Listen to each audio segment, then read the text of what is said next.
O mundo tem acompanhado com tristeza o desenvolvimento dos conflitos entre a Rússia e a Ucrânia, que causam tanta instabilidade e sofrimento não só aos envolvidos, mas a todos os países do mundo, seja direta ou indiretamente.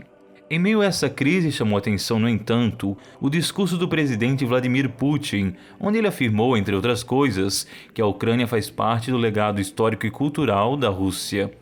Não queremos nesse vídeo entrar em temas controversos ou em polêmicas políticas dos últimos tempos, mas retroceder muito além, até a Era dos Vikings, onde é possível encontrar as bases mitológicas usadas para as afirmações deste estadista. Que a Ucrânia e a Rússia compartilhem a mesma origem, isso é inegável. Mas até que ponto os laços entre as duas nações devem ser mantidos e servir para justificar ações militares? Isso deixo ao critério de cada espectador decidir por si mesmo, até porque seria impossível esgotar um debate tão profundo em um simples vídeo do YouTube. Mas seja como for, acompanhe esse vídeo até o final e, se gostar, deixe a sua curtida e se inscreva no nosso canal, pois isso é de grande ajuda para nós, porque hoje falaremos sobre a origem viking da Rússia de Kiev. A etimologia da palavra Rússia provém de Rutsi, que era o nome de um antigo povo nórdico, habitante de regiões hoje pertencentes ao território da moderna Suécia. Como você deve saber, caso tenha estudado um pouco de história viking ou seja um fã do seriado famosinho, problemas climáticos e também a escassez de alimentos levaram essas tribos a estabelecerem rotas de conquista ao longo de todo o continente europeu. Toda a saga da aventura viking na porção ocidental da Europa, principalmente na Inglaterra e na Dinamarca, foi amplamente registrada e incorporada ao imaginário popular. Para muitos de nós, os vikings até hoje são sinônimos de barbarismo, austeridade e de força bruta. Mas esses hábeis navegadores possuíam outra face, muito menos conhecida do grande público. Ao mesmo tempo em que conquistaram o oeste, frequentemente por meio da força, também se expandiram como comerciantes no leste, em direção dos eslavos, dos bizantinos e dos árabes. E graças às suas habilidades em construir navios, os vikings puderam criar rotas estáveis e prósperas, percorrendo áreas inacessíveis com barcos e montando ao longo desse percurso verdadeiras cidades fortificadas que serviam como entrepostos comerciais. E a região onde hoje fica a Ucrânia e o oeste da Rússia era muito propícia para isso.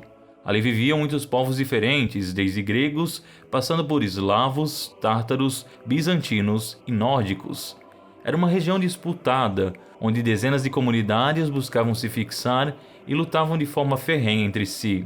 E se dermos algum crédito às crônicas de Nestor, que constituem o mais antigo registro que ainda sobrevivem sobre a história da Rússia, os vikings dominaram durante muito tempo essa região abundante, mas acabaram expulsos pelos próprios habitantes locais.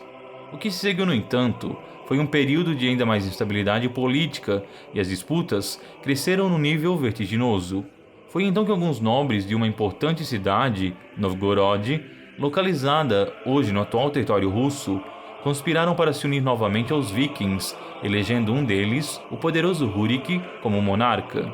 As crônicas contam que o povo, cansado da instabilidade, teria reclamado a Rurik e aos seus companheiros: "A nossa terra é grande e rica, mas não há ordem dentro dela. Venham, pois, governar-nos como reis." O mais provável é que Rurik já planejasse de fato conquistar Novgorod, e apenas foi auxiliado por parte da nobreza local, que tirou vantagem desse seu intento. Seja como for, ele estabeleceu o princípio do que seria um poderoso império, iniciando a conquista das cidades vizinhas e unificando as planícies ucranianas. Novgorod se estabelecia assim como a primeira capital tanto da Rússia quanto da Ucrânia. Quando Rurik morreu, sendo seu filho Igor ainda muito jovem, quem assumiu o poder como regente foi um parente próximo, Oleg, que continuou a campanha expansionista em direção ao sul, seguindo pelas margens do rio Dnipro. A ele é dado o critério por sitiar e tomar outra cidade importante, nada menos que Kiev, que era ainda muito mais rica e melhor situada. Oleg também transferiu a capital de seu reino para essa nova cidade, dando início a um período que os historiadores chamariam de Rússia Kievana. Por estar mais ao sul, próximo de Constantinopla, Kiev sofreu muito da influência cultural e religiosa de Bizâncio, e em breve se tornaria não só um poderoso reino cristão, como também o polo do qual partiriam muitos missionários ortodoxos, dispostos a converter e a doutrinar os povos eslavos. Ainda hoje em Kiev se situam algumas das igrejas mais belas e antigas de toda a Europa. São os requisitos de um tempo próspero, onde a glória, a cultura e o poder dos últimos bizantinos influenciavam e inspiravam os povos que estavam em seu encalço. Mas a Rússia de Kiev entrou gradualmente em declínio, primeiramente enfraquecida por outros países europeus e posteriormente dissolvida pelas invasões mongóis, quando a unidade territorial do país se perdeu e passaram a subsistir um amontoado de principados independentes, que, embora culturalmente relacionados, gozavam de profunda autonomia. O poder mongol impediu durante muito tempo a reunificação dos russos, mas uma cidade em especial soube contornar essa situação. Era o Grão-Principado de Moscou, cujos governantes descendiam diretamente de Rurik, e que de um povoado menor da Rússia kievana passou a ser o centro coletor de impostos para os invasores, justamente por se localizar mais ao leste. Moscou se tornou a ponte entre os eslavos e os mongóis, atuando frequentemente com hábil diplomacia para evitar conflitos armados. Isso garantiu aos seus príncipes somas de dinheiro e um prestígio considerável. Mais tarde, todos esses principados herdeiros da Rússia kievana voltariam a se unificar, dando origem ao Império Russo como hoje conhecemos. Até então, note, não havia uma distinção muito clara entre a Ucrânia e a Rússia.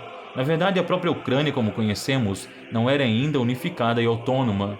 Durante muito tempo, na verdade, a porção oeste de seu território foi dominada por poloneses e alemães, enquanto o leste ficou sob o comando dos russos. A linha divisória tradicional era o rio Dnipro, que corta o país exatamente ao meio. A própria palavra Ucrânia surgiu apenas nos últimos séculos e significa literalmente fronteira. Isso porque se trata da linha que servia para separar a Rússia dos demais países europeus. Mais comum que Ucrânia ao longo dos séculos foi o termo Malarússia, literalmente Pequena Rússia, usado para designar a região ao leste do Dnipro, que pertencia, como já falamos, ao Império Russo. Aos poucos, no entanto, foi se formando uma identidade própria da região, que gradualmente buscou sua autonomia ao longo dos últimos séculos. O sonho de unificação ucraniano é um tanto antigo e inspirou desde poetas até rebeliões armadas. Mas foi apenas durante a União Soviética, por ironia, que a república ganhou autonomia, posteriormente incorporando também o território da Crimeia. Com isso, após a Guerra Fria, a Ucrânia se tornou oficialmente um país independente, reconhecido internacionalmente, inclusive pela Rússia. Mas isso não impediu atritos e conflitos, principalmente entre a porção mais ligada aos russos e aquela que flerta com o Ocidente.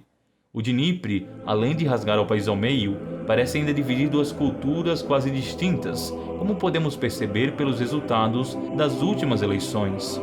Em suma, podemos dizer que a Rússia e a Ucrânia possuem sim um forte vínculo, mais que isso, um fundador mitológico comum, o Viking Rurik, cuja linhagem estaria destinada a controlar um vasto território.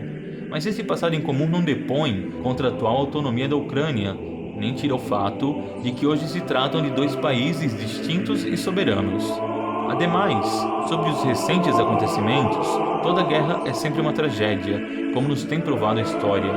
Frequentemente nos perguntamos, se o homem olhasse mesmo para o passado, será que insistiria tanto nos mesmos erros? E você, o que pensa disso tudo? E se gostou desse vídeo, não esqueça de curtir e de compartilhar com seus amigos. A sua ajuda é sempre muito importante para o nosso crescimento.